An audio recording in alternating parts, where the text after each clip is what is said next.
I'd kind of say, look, I have this guy that does this jiu-jitsu, and I'm looking for tough guys that really want to fight. And I can't tell you how many guys, got in my face, and they would do this little thing with like an inch, and they'd say, "You see this distance?" And I said, "Yeah." And they said, "My guy only needs an inch, and he breaks a brick." He says, "You don't want to mess with him." And and I'd say, "That's the guy that I want." Yeah. And they say, "You don't understand." And I said, "Well, look, good." I said, "I want to shut this Brazilian guy's mouth.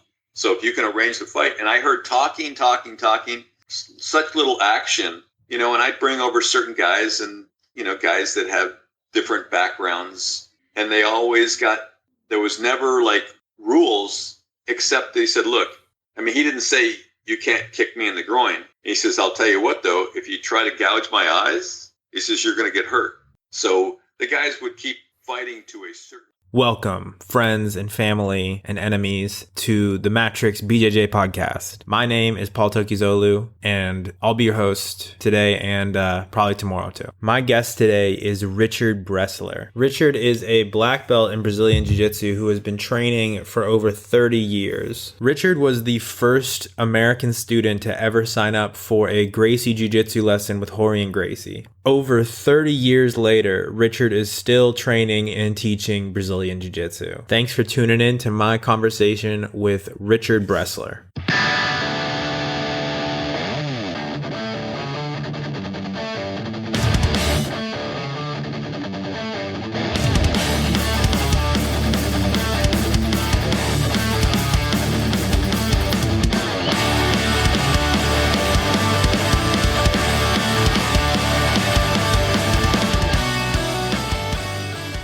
Richard, thank you so much for coming on the show today. It's a really big honor to have you here.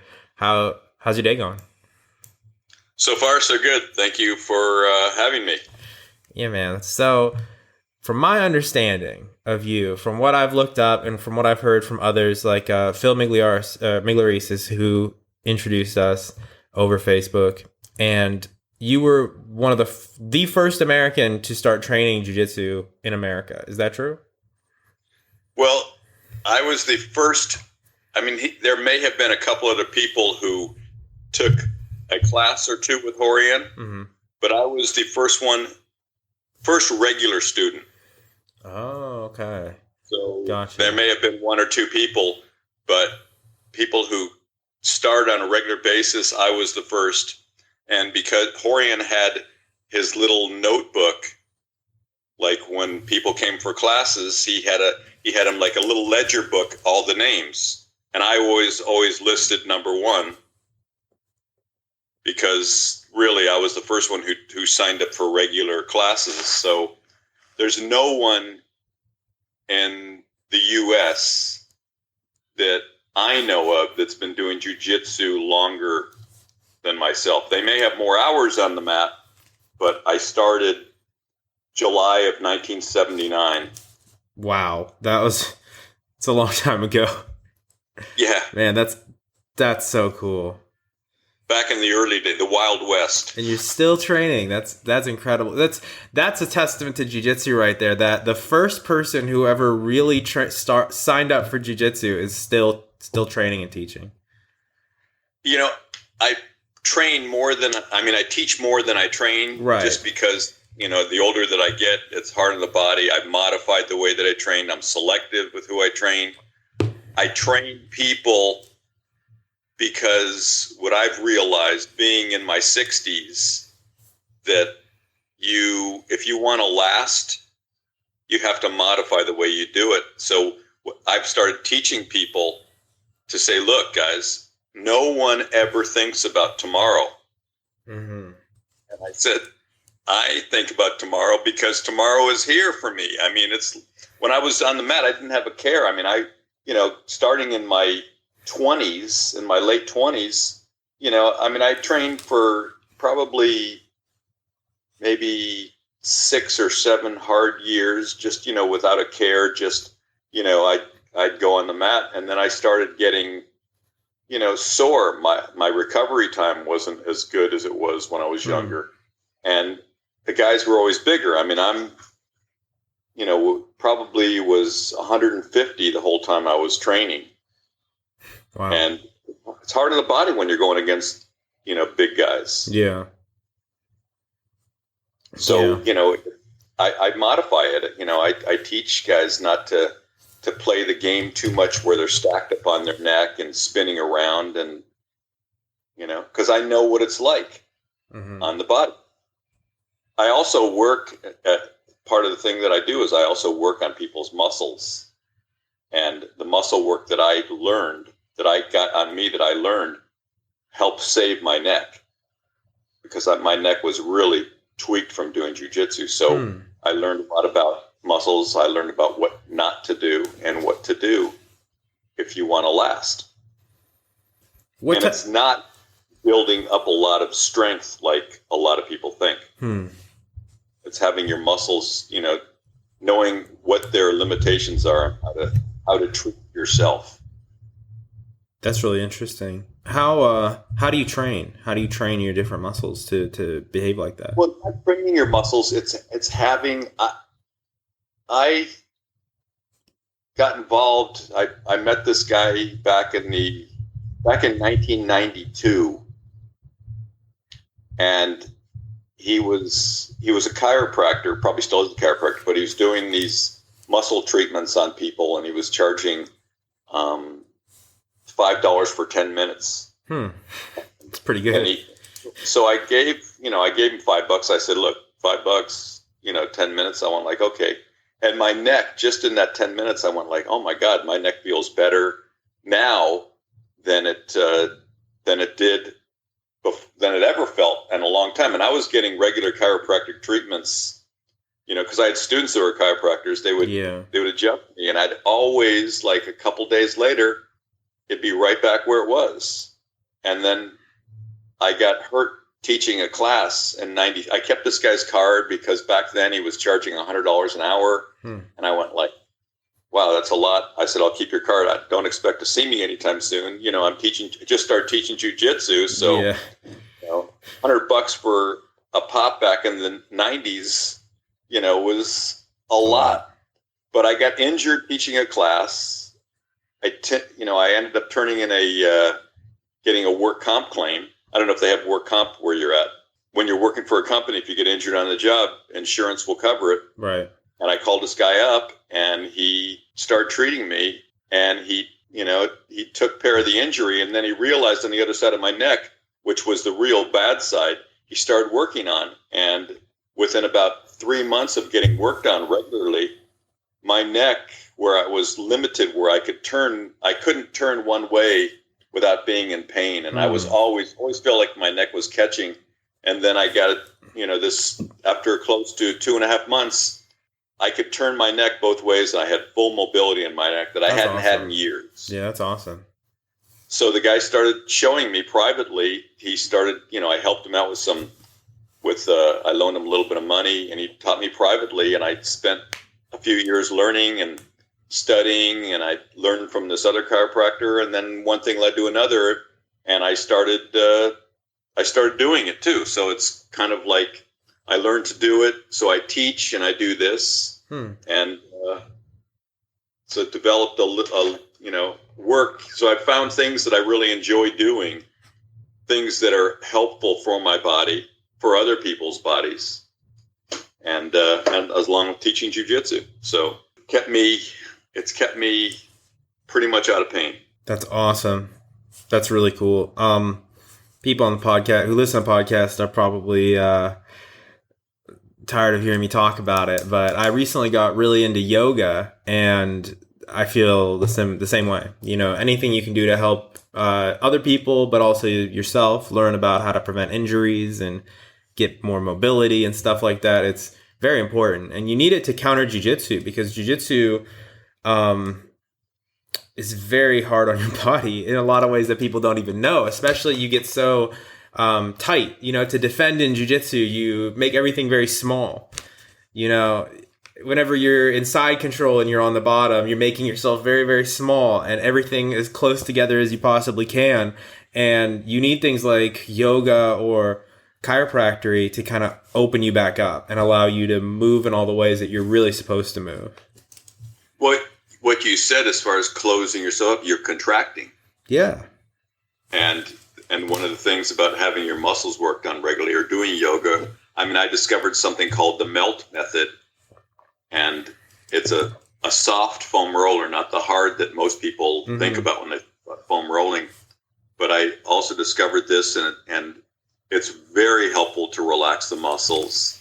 There's a lot of different kinds of stretching, active, isolated stretching. Yoga, as long as it's gentle. I'm sure that Phil may have brought up Steve Maxwell. Oh, yeah. I'm big fan of Steve Maxwell. Okay, well, Steve just did a little seminar, a mobility seminar over at the Gracie Academy, and I was there, and I was talking to Steve. And Steve, when he was younger, Steve's a year younger than I am, and was talking about if he had to do it all over again, he would have modified the way he trained. And and it's not doing a lot of like yoga. He was saying to stay away from certain kinds of yoga, especially the older we get. We want to do stuff that's gentle on our body, not a lot of strenuous yoga. Yeah. And we just have to, and like the melt method that I was talking about that you can look up, anyone can look up online. It's very gentle. It's very relaxing. It helps she explains it much better than I do. I'm just a fan of hers and bought into her program, the whole program, a DVD instructional and a roller is like $150. And it's self-care. That's how way she markets it. And it's, I really like it. My clients, I tell them all about this. I said, you're going to do something, you might want to get this roller too. So yeah, that's really good.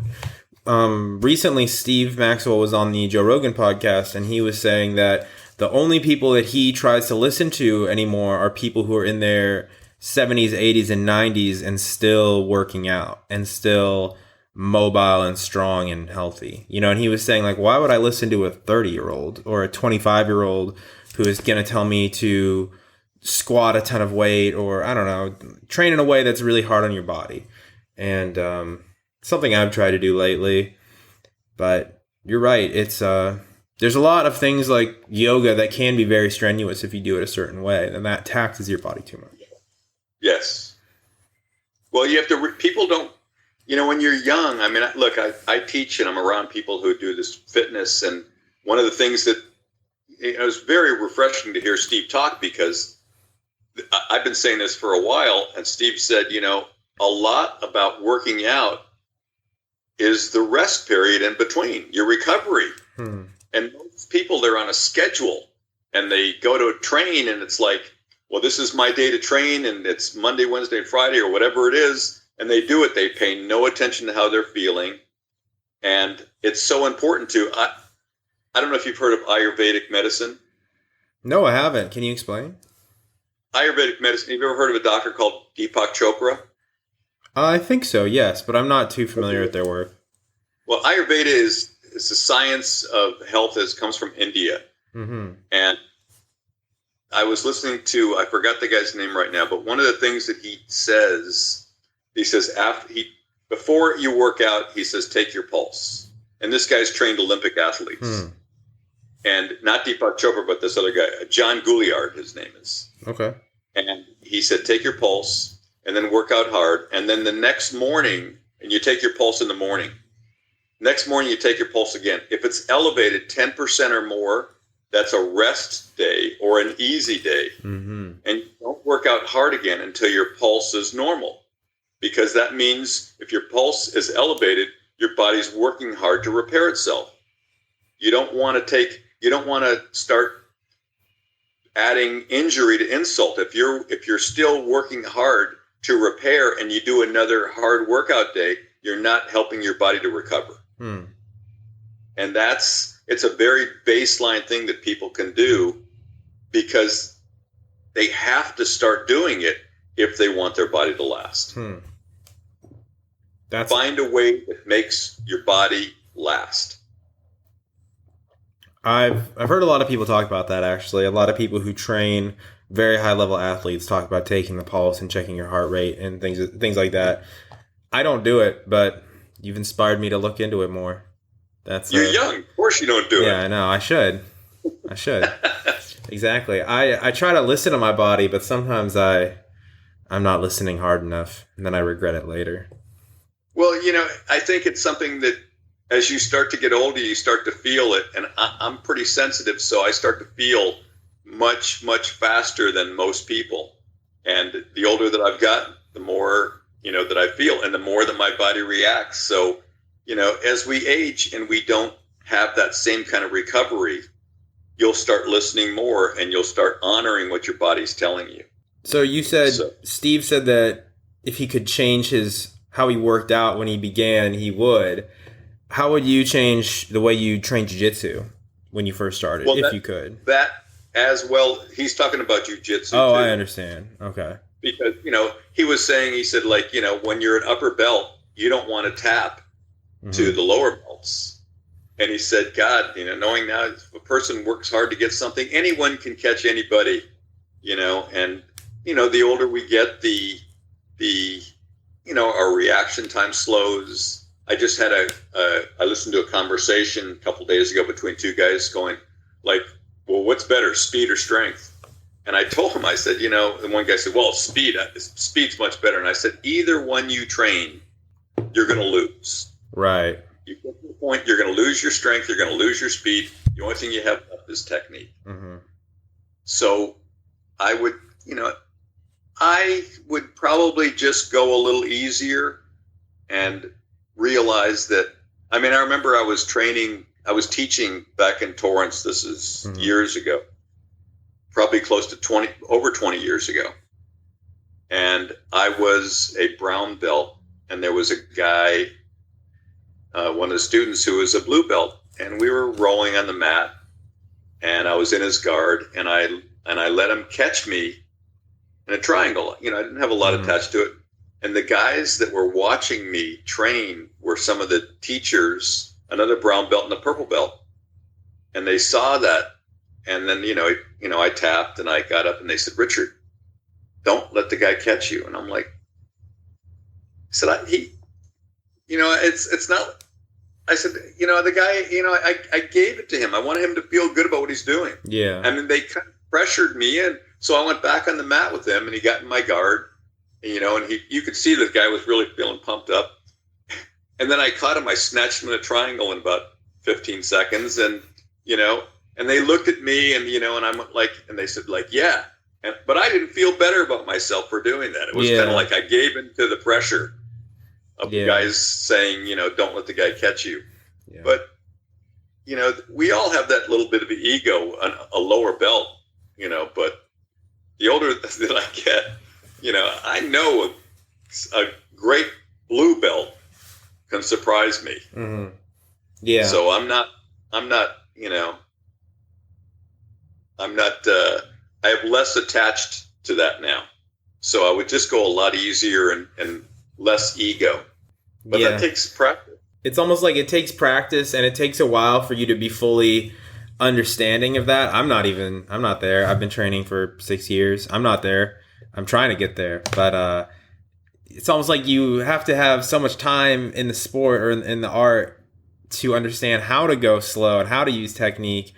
And by that time, maybe you're injured, so right. That's my problem sometimes, but I'm trying to. How old are you? 25. 20. Yeah. Okay. So you got plenty of time. It's exactly. It's learning. It's a learning thing.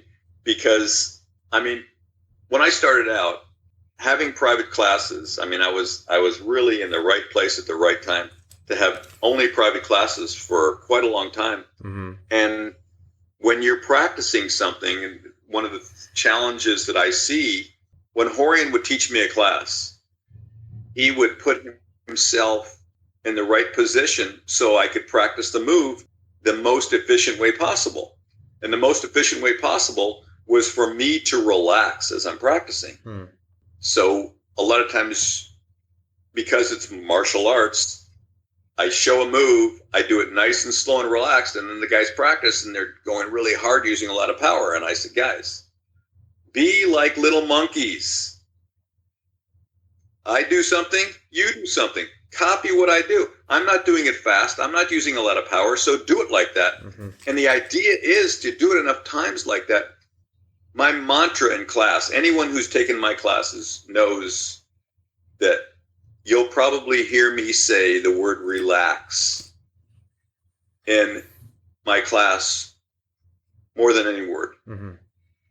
Because guys need to slow down and just practice the moves as a movement, not as a workout. When you spar, fine. You can kind of, when you know enough, you start to spar a little bit, then you can put a little bit into it. But as you're practicing, I tell them the first 45 minutes, the first 35 to 40 minutes in my class, you shouldn't break a sweat. Mm-hmm. Because you're just practicing a movement.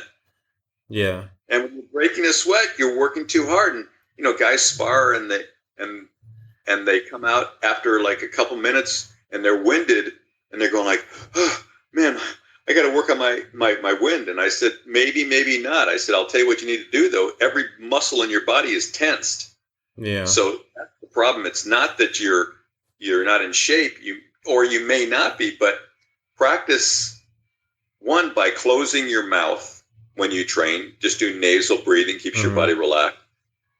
And slow down a little bit. And you'll see how much more you can last. And I'll give them the analogy. I said, look, I'll prove my point. Walk out to your car, and when you walk out to your car, tense every muscle in your body and keep your mouth open. And you see if you're not exhausted by the time you get to your car. Mm-hmm. So, but that takes, the average student usually takes a minimum of 6 months to really get to calm down if they practice. I've had guys after 3 years come up to me and they go, oh yeah, I get it now, Richard, relax. They've heard me say it, but something kicks in and they go, oh yeah, okay, now I got it. Yeah. And it's practice like anything else. One thing I've been trying to do lately to try to force myself to relax, because my coach told me that, in his opinion, relaxing to the extent that you're talking about, getting to that level of being completely relaxed, not a single tense muscle in your body. He told me like that's something he thinks I can really improve a lot on. So I've been trying to, every time I roll, not get out of breath the entire time and never feel like I am using athleticism. I'm just using 100% technique, going slow. And if it doesn't work like that, then I'm not, I'm doing something wrong. It's practice. And I think one of the main things is when you hear those guys training, when I would train with Hickson or Rorion, they would always, they always reminded me, close my mouth. And then I realized nasal breathing is it helps keep your body calmer. Yeah. When you're sucking wind, it gets you in a state of excitement. And you don't want to have that you want to really stay calm till you're rolling. But like I said, it takes practice. How have you seen Jiu-Jitsu evolve since you started? I'm sure it's been a completely different face, but I feel like a lot of people were into breathing properly maybe back when it first started, and then it kind of went away, and then we're kind of seeing a resurgence from what I've seen with a lot more people getting into things like yoga or meditation and maybe learning how to breathe. Do you see it like coming back around, or has it completely changed? I don't know. I have a very limited view of what I've seen in jiu-jitsu. You have to remember when I started, I'm one guy in a garage in Hermosa Beach.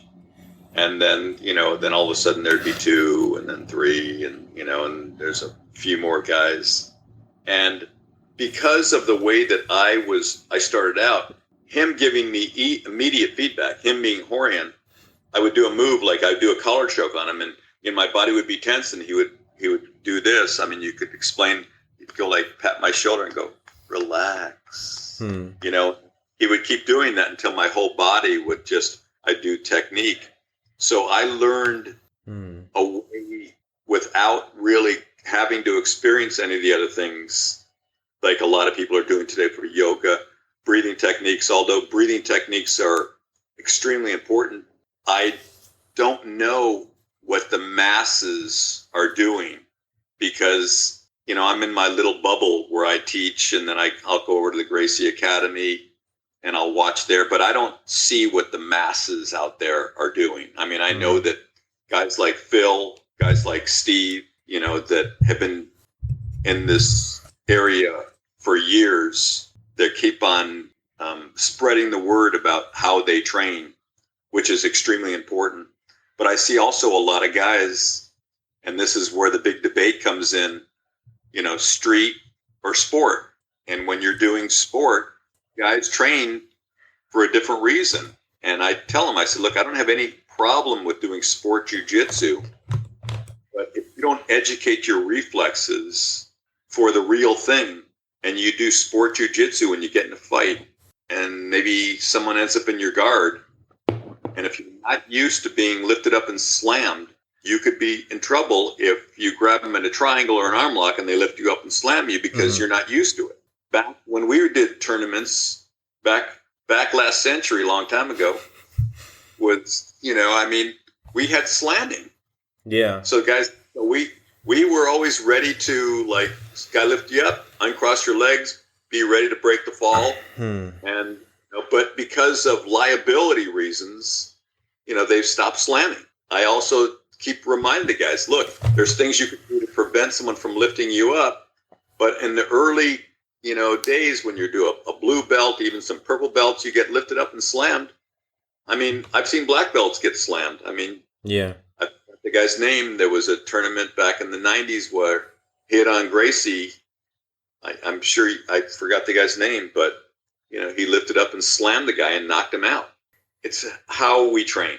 Yeah. And I forgot what your original question was. So no, it was it's the evolving of jiu-jitsu. Like there's a lot of the breathing thing. So sport, when you only have 5 minutes to do something, you're turning it on and turning it on and turning it on. I used to coach guys back at the academy that were doing tournaments, and we're talking about in the mid 90s. And I would always coach the guys that were under me. I would say, okay, you have 6 minutes. I said, the first 3 minutes, play defense, just relax and just let the guy exhaust himself in the first 3 minutes. You need good defense to do this. So I said, we worked on defense. And then after 3 minutes, and then turn it on. So the thing would start and they'd keep going and I'd keep shouting, relax, relax, relax. And then they'd kind of keep looking at me like waiting for the high sign to turn it on. And I just kept my hands like, calm, calm, calm.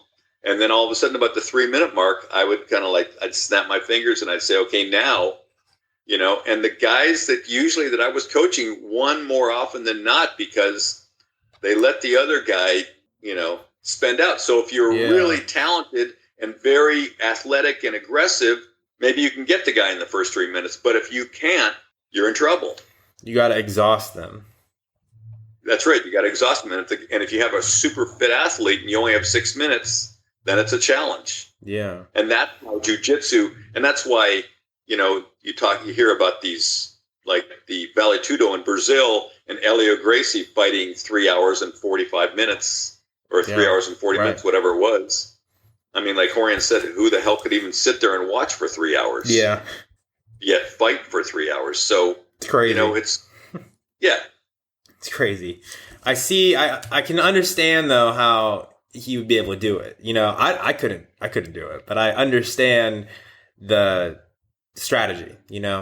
You relax, tire them out, and then when they're tired, you are suddenly moving at lightning speed. I mean, you're still moving at the same speed, but to them, you're moving much faster because they're exhausted and they can't keep up. Right. I would like to see MMA even get a little more realistic and changing the 5 minute rounds. At least, do a first round like Pride did.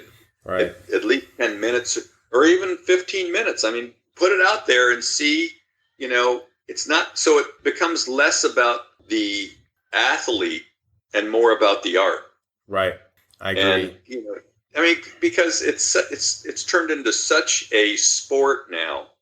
Yeah, there's some good, tough guys out there. And, for any mixed martial arts guys that may be listening to this, I'm not taking away anything from them. Mm-hmm. But I would like to see it change to kind of be more like a real fight, although a lot of real fights end quickly by untrained fighters, but have a guy that, that say, okay, let's put it out there for 15 minutes. Right. I think it would be kind of, I think it would get a lot of interest. I think so too. I love what Joe Rogan says about how MMA should change. The two changes that he suggested that I totally agree with.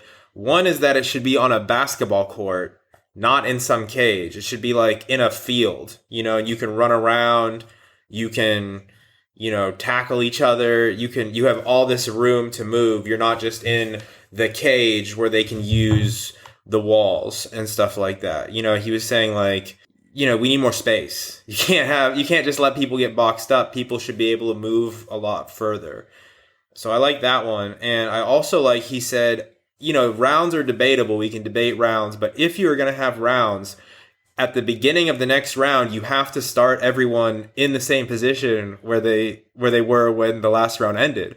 Because you see people who have the mount, and then the round ends, and then it's back to standing. He was saying, like, why are you doing that? You should start them in the same exact position. It shouldn't be like, oh, the round's over.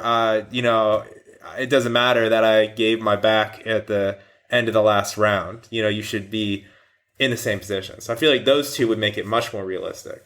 You know what? I like that. I like Joe's ideas, and I agree with him. I'd like to see that happen. It reminds me of a fight that I got in when I was a kid. I was about 16 or maybe younger. And the guy that I was fighting was a boxer. And I would punch him, and he'd counterpunch me. I mean, I couldn't hit him, but he'd counterpunch me. And, after about 3 or 4 times, I didn't really know, other than wrestling that I'd seen on TV, but I charged him, took him down, and I got him, and the guy said, okay, break it up. And I'm like, break it up. And then so he stood up again, and he started again. I took him down, and then, and then they said, break it up. And I said, look, I'm done. Yeah. I'm not going to do this again, because I realized it was easy to take the guy down, but I kept getting hit. You want to keep that position. Yeah. Why should you give it up? Yeah, I mean, they said I lost the fight, but yet, I didn't lose the fight. I stopped the fight because I didn't want to stand up again and get hit. Yeah. We weren't boxing, we were fighting. Exactly. I hate stand-ups too. That's another thing Joe talks about, and I'm sure you feel the same way. You should never stand people up, no matter how. Their reasoning for standing people up is, it's boring on the ground and people might not know what's going on. No, that's not a good reason to stand up a fight. No matter what, the guy on top is in a dominant position. You can't take it away. You can't just say, oh, hey, it's boring. People would rather see you get hit in the face, so we're gonna stand you up. Right. It's great. It's ridiculous. I agree. I mean, back when in the early days, I'll call it. I remember I used to go around kind of being an instigator, trying to get fights for Rorion, because he basically, and he didn't want to make enemies. Right.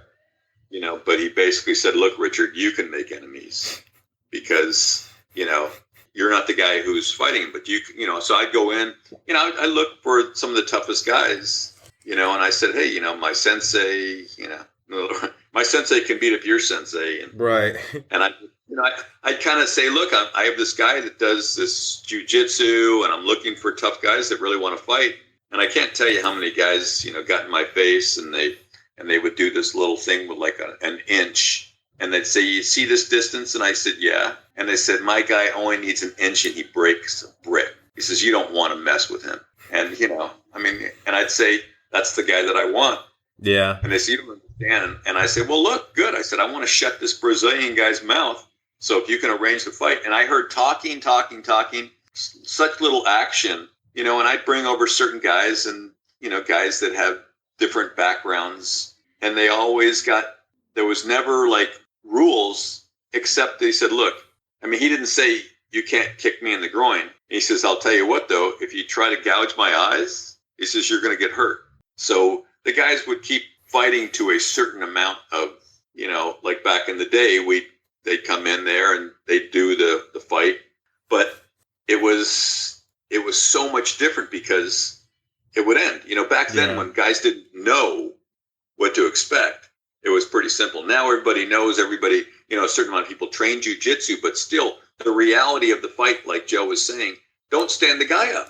Yeah, for sure. To have a 5-minute round and then go, okay, start fresh again, you're making it a sport. And you're making it a sport that favors striking too, from standing up. It's not fair to someone who's a grappler. It's against, like we talked about earlier, the whole point of jiu-jitsu is you get them to the ground and you tire them out, and then when they're tired, that's when you attack. So you're almost like you're nerfing jiu-jitsu. You're making it less powerful. You're taking away one of the advantages. Right. So in jiu-jitsu now, the guys that really, if you want to succeed in MMA, you've got to be like Damian Maia. You got to be like Brian Ortega. I was just going to mention Brian Ortega. Brian Ortega is amazing, fighter. And look, his tutelage was under, Henry Gracie. Yep. So that, he basically fights the way that I was trained. Mm-hmm. In other words, as far as jiu-jitsu, getting on the mat. And that's the way that, but that doesn't favor him. But at least he has those skills to do that kind of fight. Yeah. One thing I've really liked watching Brian is how he uses like Gracie jiu-jitsu style striking, which is usually from the bottom of the guard. He gets people in the guard and he starts hitting them, and and that's I feel like that's a very fundamental tenet of Gracie jiu-jitsu and striking in jiu-jitsu. And a lot of people don't know that. They don't know that you can take someone down, you're in the bottom on guard, but you are elbowing them in the face or, using punches and setups to really do a lot of damage from the bottom of the guard. And he does a great job with that. Yes. Yeah, definitely. Yeah. A lot of people say that striking is like something you need to train in addition to jiu-jitsu, but I don't think that they've taken the type of jiu-jitsu that you're talking about where striking is a part of it. It's very involved, and they've never seen that. Well, that's really interesting because I teach in a Krav Maga school. Right. I wanted to ask you about what that's like. I started there years ago. This October will be 20 years. Mm-hmm. And when I first started there, they had blue belts teaching. And I had left the Gracie Academy and I was actually one of the original founders of Beverly Hills Jiu-Jitsu. And things didn't work out with my partner, so I walked away from that. And one of my friends, he said, "Hey, Richard, have you ever, heard of Krav Maga?" And I said, "Yeah, I've heard a little about it. Don't know much about it." He says, "Well, there's a Krav Maga school right down the street." So I walked over there to watch. And then I saw they had like a ground fighting class being taught by a blue belt. And I looked in the class and I saw one of my former students taking the class. He saw me, walked over to me, introduced me to the owner of the club. And the owner of the club met me and said, "Hey, have you ever thought, maybe about teaching?" And I said, "Here," and I said,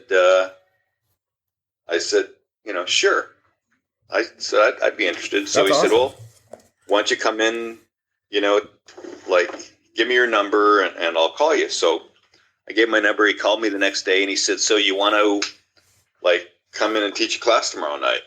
And I said, "Okay." I said, "Well, do you just want to watch me teach?" And he goes, "No, do you want to teach here?" And I said, "Sure." That's and I awesome. go, "So you don't want to watch me or anything?" And he goes, "No." He says, "I've heard enough about you." He said, "You kind of have a reputation." I'm like, a reputation? So he hired me and I started there and I helped develop, their ground techniques. So there was a lot of influence in what I do to their ground. And I was talking to another guy who's a black belt in Krav Maga. And, it's a nice self-defense, but I help to make it a little more complete because if you don't finish in any stand-up art, if you don't finish your opponent in 20 to 30 seconds and they grab you and you go to the ground and you're fighting balls out, most people are going to get exhausted. Right. So I helped kind of say, well, okay, well, what if? And so I've helped them kind of to develop what they call ground fighting. In other words, when I teach ground fighting, but it's based on the jiu-jitsu that I learned. Is it no-gi or is it in the gi?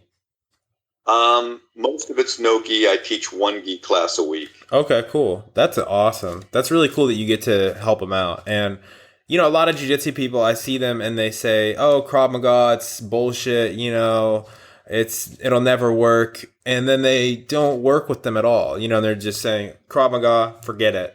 But I like that you instead say, no, let's help them out. You know, let's add to their arsenal and just teach them jiu-jitsu, you know, and then they can add maybe their own spin on it with some Krav Maga techniques or whatever, you know, and then you can go from there. And I feel like that's a much more positive direction to go.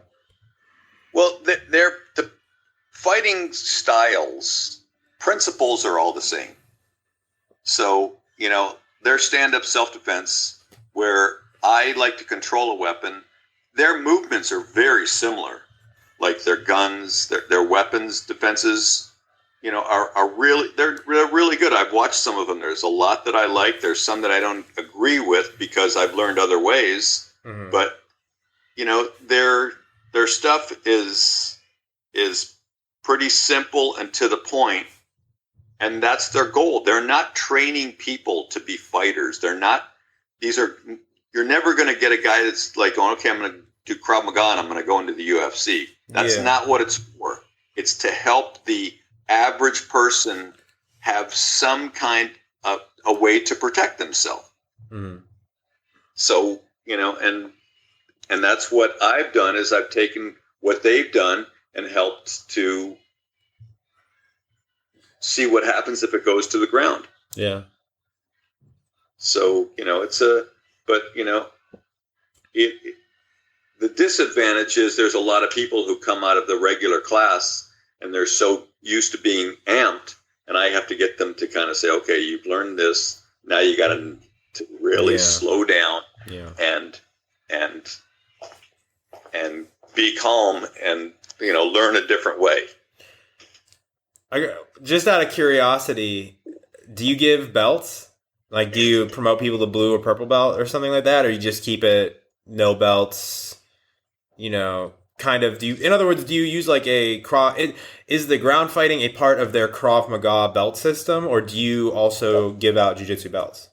Well, I give out belts for the guys who come to my class, but they give out belts based on the curriculum that they do for Krav Maga. In other words, there's a limited amount of movements that they require.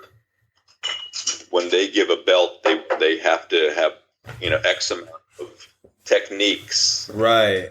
Krav Maga specific techniques. Yeah, it's very limited of what they do.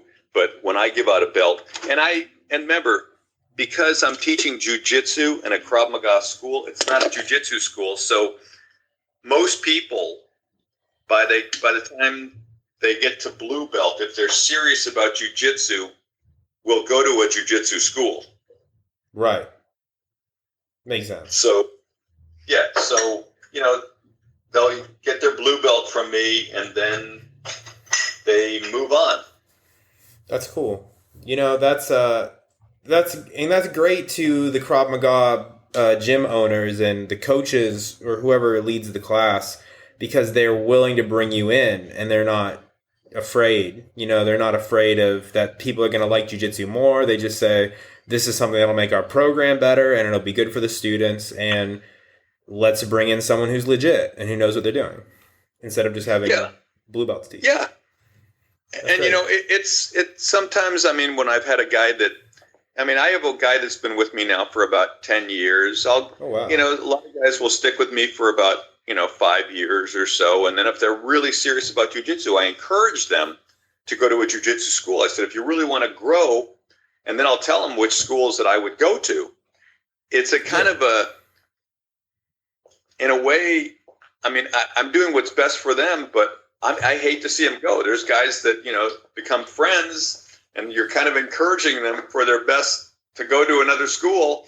So I realize I'm getting a constant influx of new students. Yeah.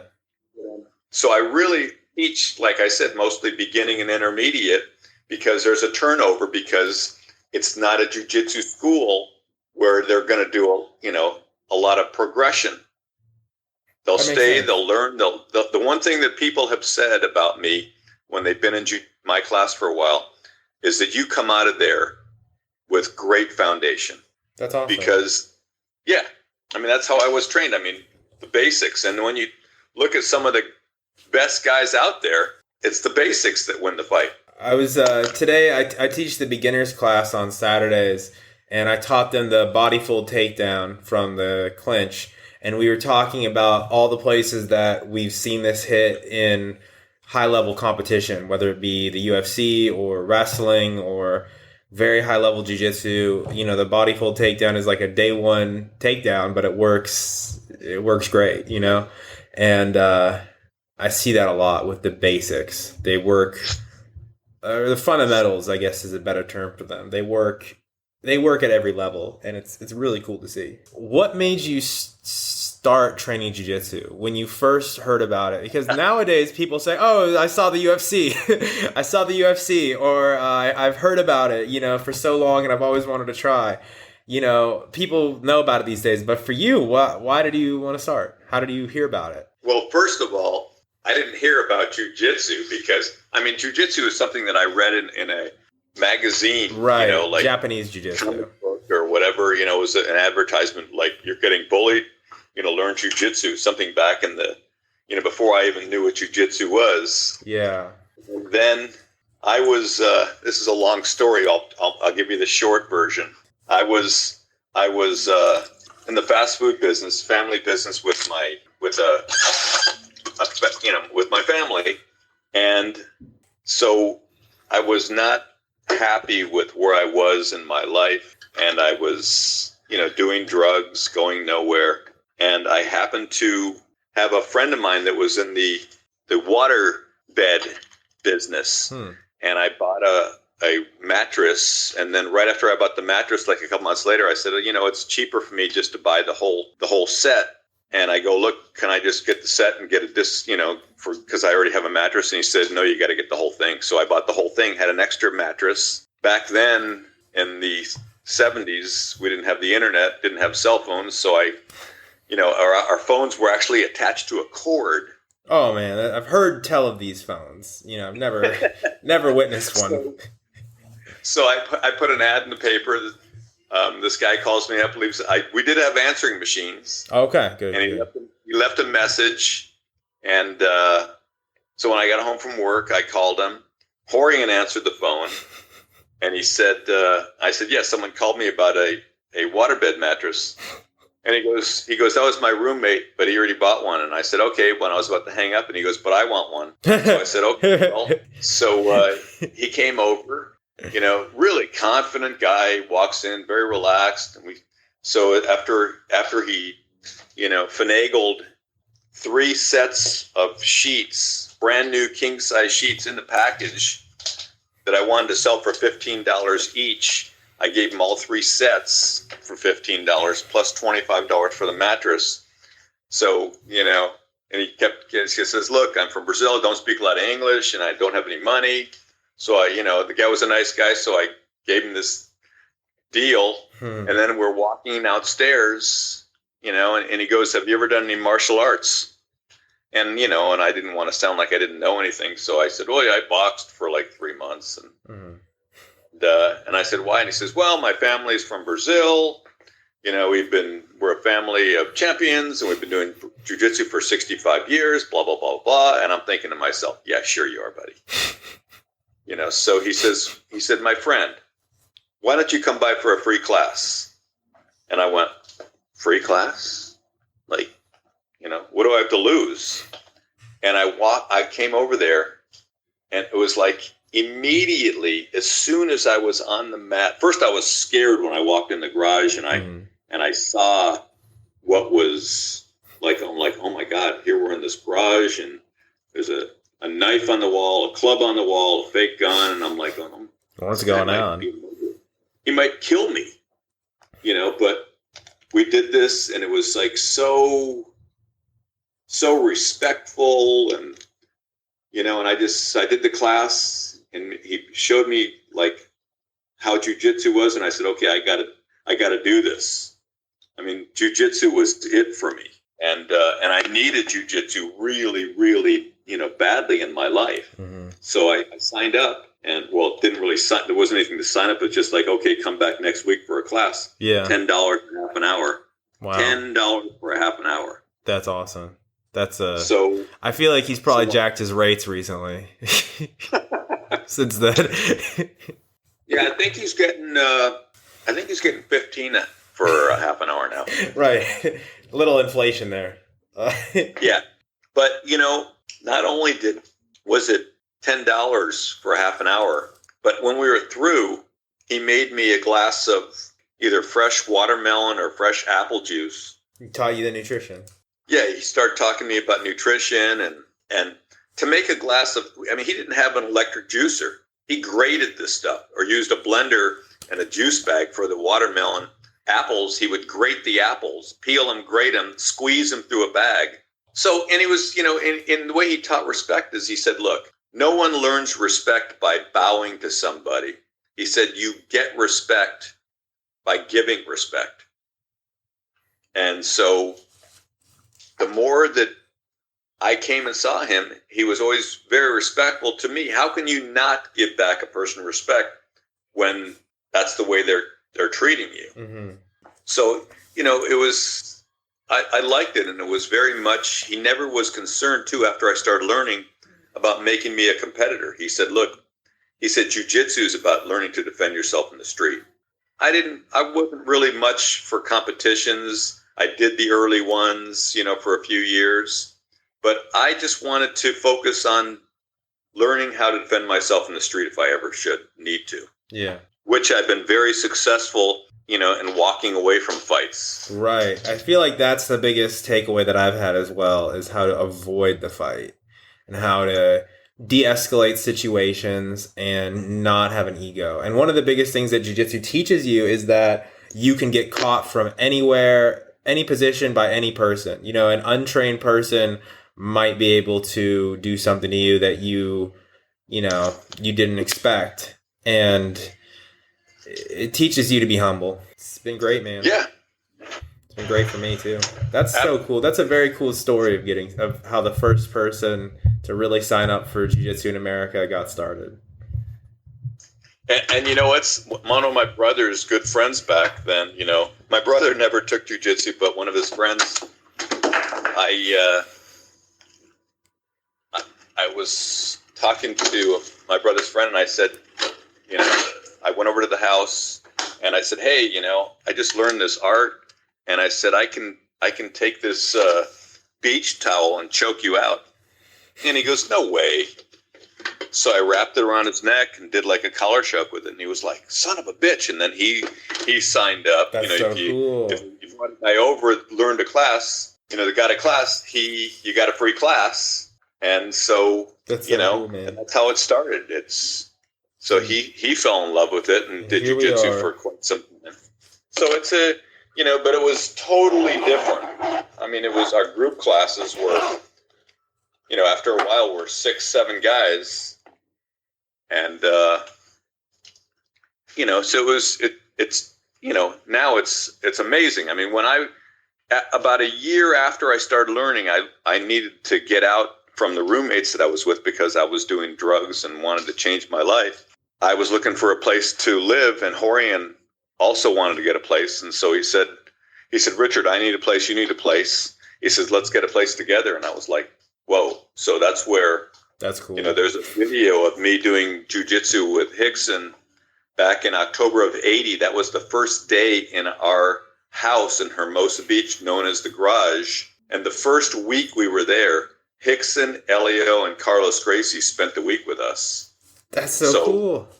So I lived there for a year, and I got really influenced by them. And I mean, my life changed that from the moment that I stepped on the mat. I mean, I went, it just turned my life around.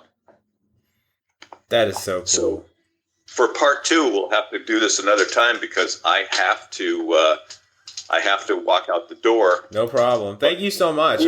I've really enjoyed this. This has been an honor. Enough. I feel like there's so much more to say. So there always is, but we'll do another one in a few months for sure. And before we go, is there anything you want to promote or anything you want to advertise for or say? I don't have anything. What kind of a marketing guy am I? What's the name of the Krav Maga school where you teach at? I teach at Krav Maga Worldwide. Okay. Anyone listening, I'll put a link to their website in the show notes. So just go to our website and they'll have notes for everything we talked about. But Richard, thank you so much, and have a great day at class. Yeah, thank you. And people on Facebook, if they wanted to see that video of Hickson, I guess if they're friends of yours, they can look me up on there, Richard Bresler, and see that. Okay, great. Thank you so much, Richard. I really appreciate it, and have a great day. It's been great. Thank you. Thank you. Thanks a lot to Richard for coming on the show. Since this conversation, I've been trying to relax a lot more in my rolling. That was kind of the big takeaway I had from this podcast. I found myself kind of enjoying rolling just a little bit more because I'm more focused on the flow and, just moving through different positions and not trying to exert a whole lot of strength. Not that I have a whole lot to exert anyway, let's be real. If you like this episode, go to matrix.com/podcast and you'll see all the other episodes of the show along with show notes for each episode.